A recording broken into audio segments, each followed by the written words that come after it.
Good morning, students. Today we will start the third unit, boundary conditions and extended surfaces means fins. So firstly, we see the introduction about the boundary conditions. So there will be the requirement of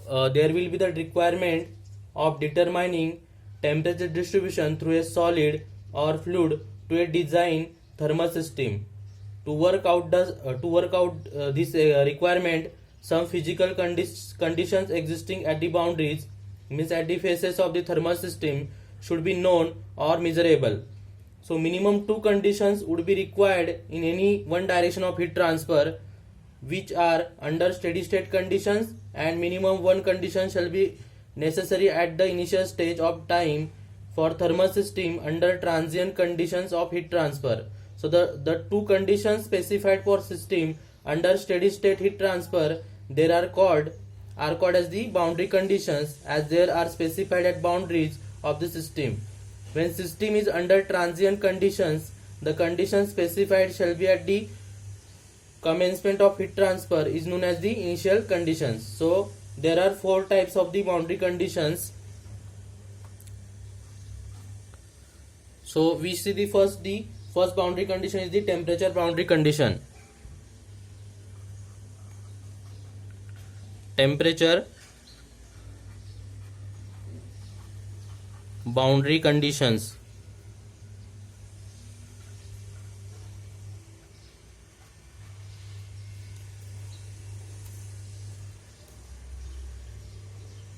So to explain this temperature boundary condition,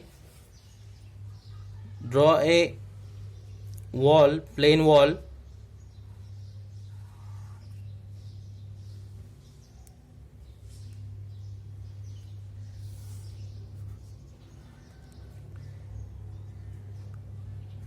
Inner surface temperature, outer surface temperature, heat is transferred from T1 to T2.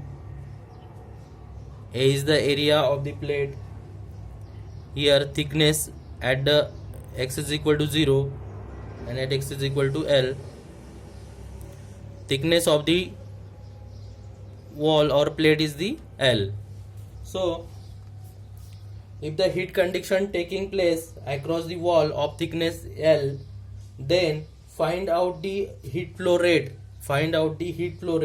and temperature distribution through the wall thickness L. So we should be able to either measure the temperature T1 and T2 of isothermal phases, or this should be specified. So T1 is greater than T2. So hence these boundary conditions can be written for x direction. Hence these boundary conditions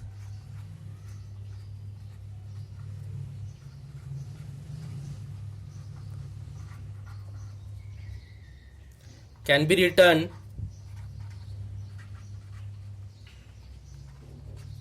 in x direction.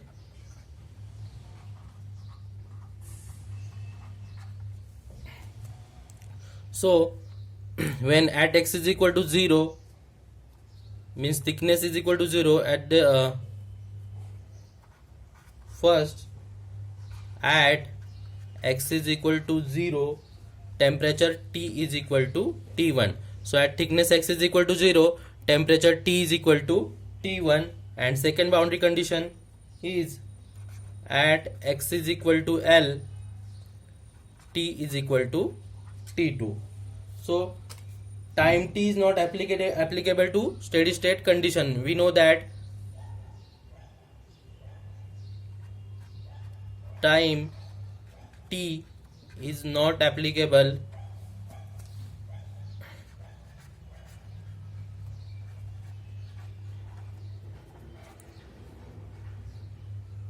steady state condition.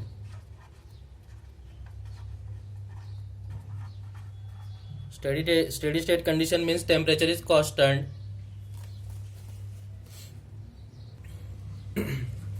Then second boundary condition is the convection boundary condition.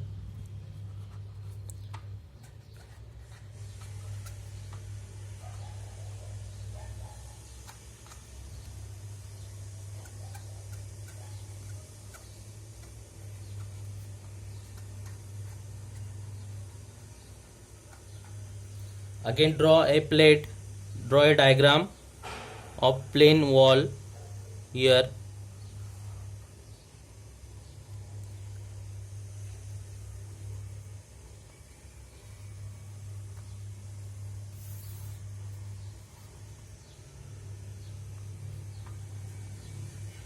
Inner So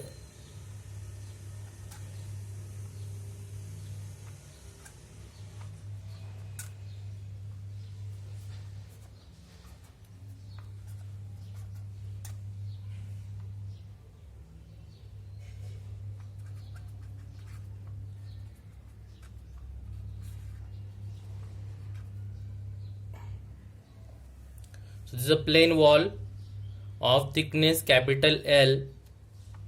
T1 heat is transferred from T1 to T2. T1 is the inlet temperature and T2 is the outlet temperature. Then fluid is present on both the side of the plate. So T infinity 1 is the fluid present on the this side, and T2 is the fluid present on the another side of the plate.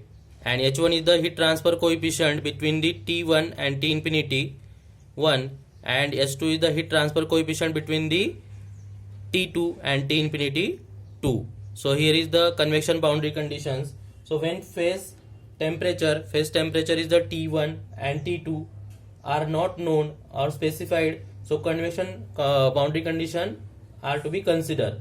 So in this case, fluid temperature T infinity 1 and T infinity 2 and convective transfer coefficient H1 and H2 are supposed to be known. In this case, boundary conditions can be written as, so first boundary condition is when at x is equal to 0, heat convected into the wall. In this side, heat is convected into the wall.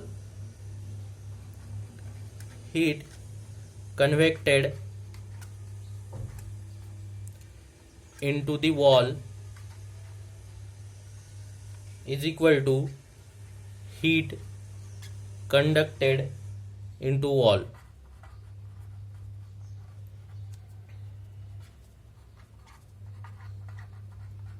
So at x is equal to 0, here fluid is present, so heat is convected into the wall is equal to heat is conducted into the wall. So according to the Newton's law of cooling, we know that convection equation is for the x is equal to 0, H1 into area. So temperature of the fluid is high, so write T infinity 1 minus T1 at x is equal to 0. Here fluid temperature is more than the phase temperature T1 is equal to heat conducted into the wall. So according to the Fourier's law, heat conduction equation is the Q into A at into dt by dx at x is equal to 0. Second boundary condition is the heat conducted up to the second phase. Here heat conducted up to the second phase is equal to heat convected out from the phase. Heat conducted up to the phase is equal to heat convected out from the phase. Heat convected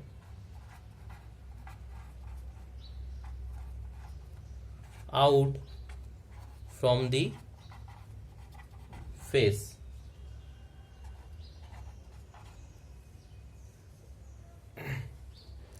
So heat conducted up to the phase according to the Fourier's law at x is equal to L.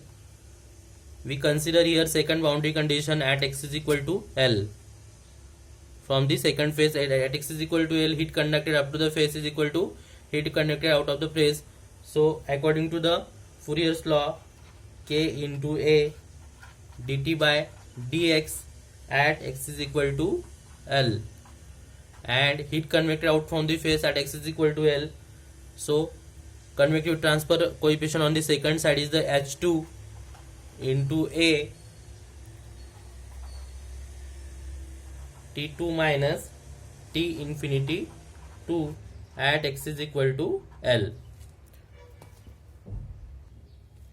Third boundary condition is the heat flux boundary condition.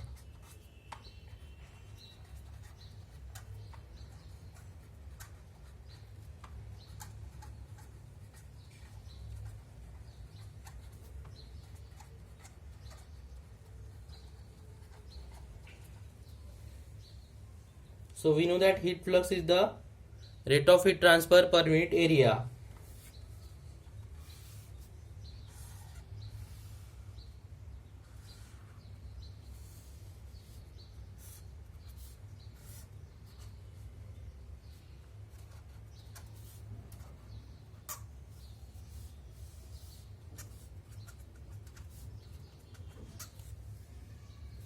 So heat flux is given by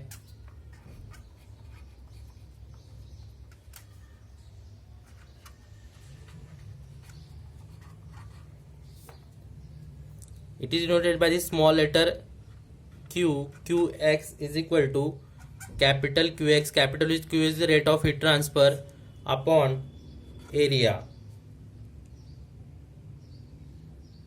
is equal to, according to the Fourier's law, it is the rate of heat transfer upon area. So Qx is the K into dt by dx. So two boundary conditions can be specified as: first, at the left face,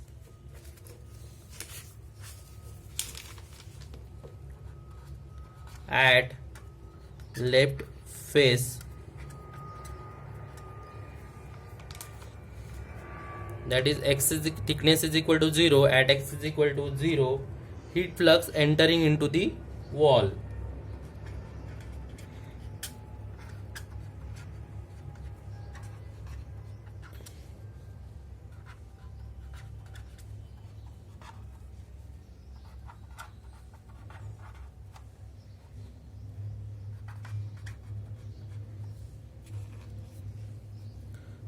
So it is Q0 is equal to minus K into dt by dx at x is equal to 0. Then second boundary condition, at x is equal to L, at right face,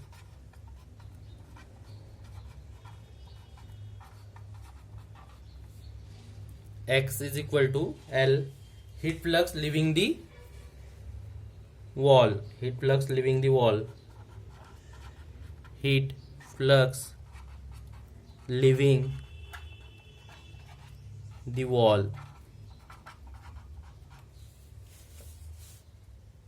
So second boundary condition, at right face, x is equal to L, heat flux leaving the wall is the Q into L is equal to minus K dt by dx at x is equal to L. Suppose one face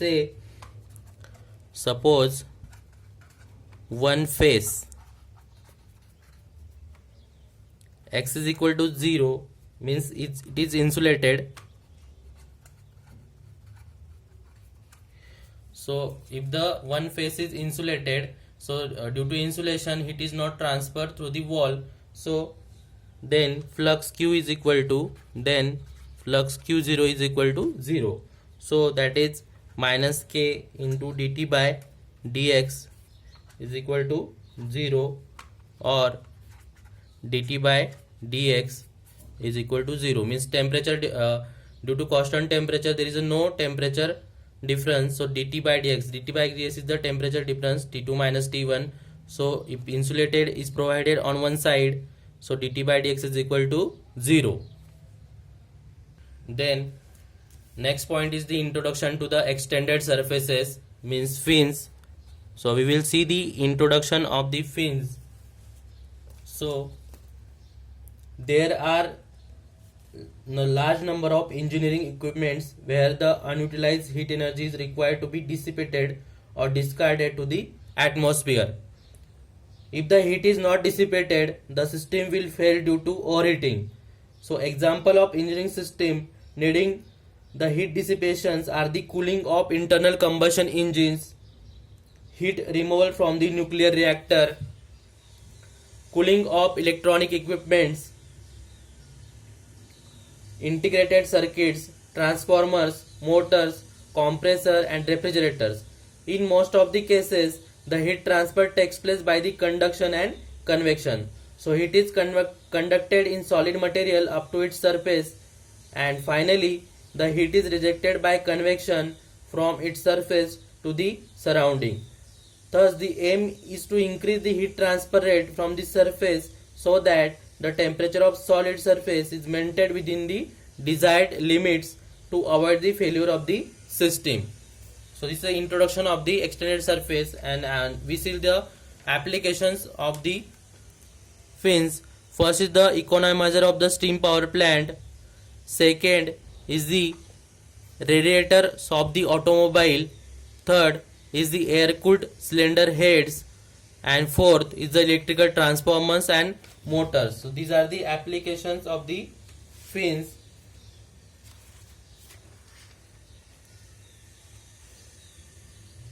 Also, usually the fins are provided on the surface where convective heat transfer coefficient is low, as in case of the gases. That is, for example, extended surfaces are used in radiators, cylinders of compressors and engine, transformers, motors and various types of heat exchanger. So these are the applications of the fins.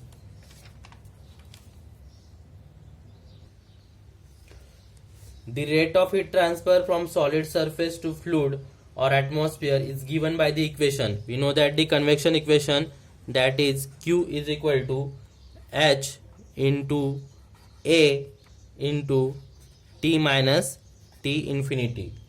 So we know that Q is the rate of heat transfer, H is the convective heat transfer coefficient, convective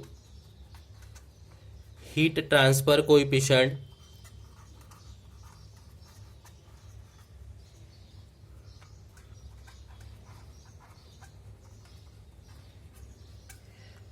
capital A is the surface area,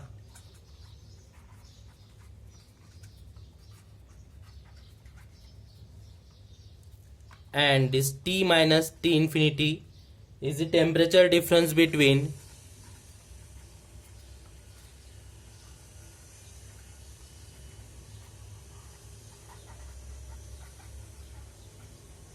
solid surface and the fluid or ambient temperature.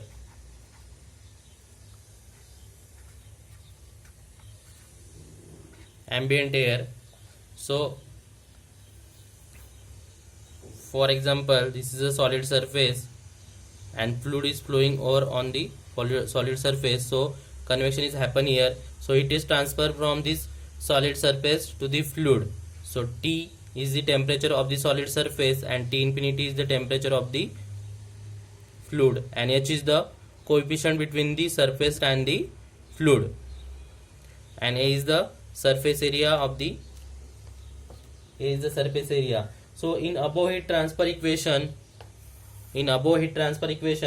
the value of H is almost constant, that is 5 to 12 watt per meter square Kelvin. Whenever we know that the unit of the H is the watt per meter square into Kelvin. So in above heat transfer equation, the value of H, coefficient between the surface and the fluid, is almost constant whenever the heat is convected to atmosphere and the temperature difference is T minus T infinity cannot be controlled. So therefore the only way is to increase the heat transfer rate. Q is increasing by surface area. So therefore the only way to increase the heat transfer rate, if we want to increase the heat transfer rate, Q is increasing by the surface area of this surface area of solid is increased by providing the extended surfaces. The surface area is increased by providing the extended surfaces, means fins. So the heat is transferred from liquid to gas or vice versa through the solid conducting the surfaces. The convective transfer coefficient Hg means convective transfer coefficient of gas is usually much smaller than the heat transfer coefficient in liquids. So Hg is the heat transfer coefficient for the gas,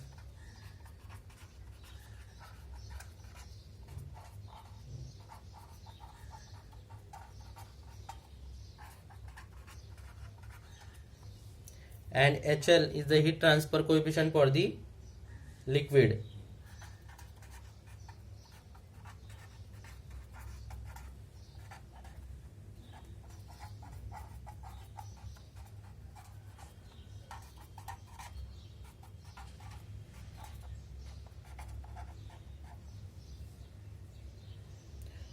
So the convective heat transfer coefficient Hg is usually smaller than the heat transfer coefficient in liquid.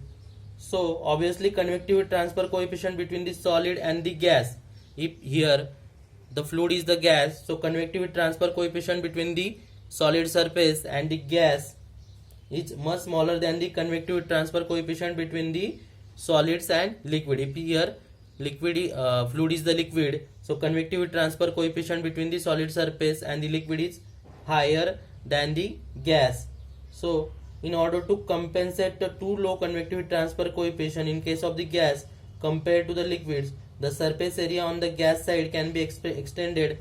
Surface area on the gas side can be expanded by providing the fins.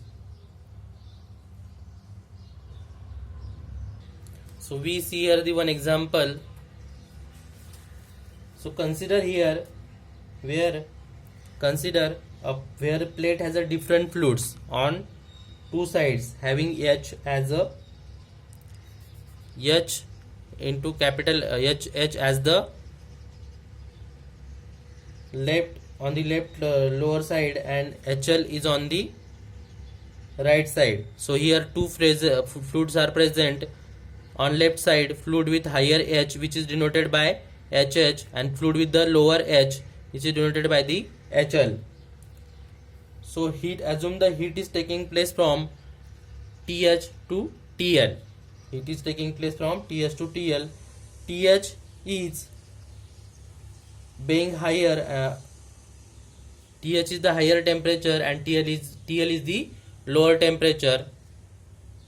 As per the concept, restricting factor for the heat flow Q shall be side where more resistance is acting to the heat flow. So the convective resistance, we know that convective resistance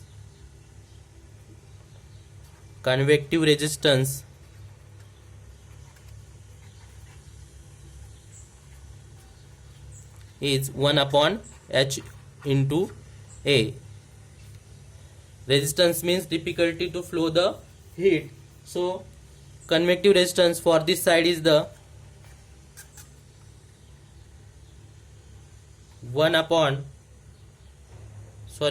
convective resistance for the fluid with lower side is the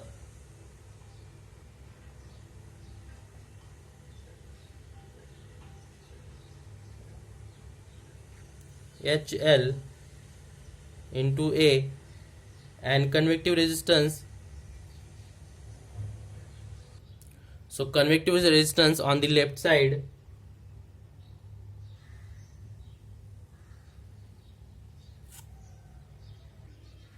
so convective resistance on the right side is the RR is equal to HL into A.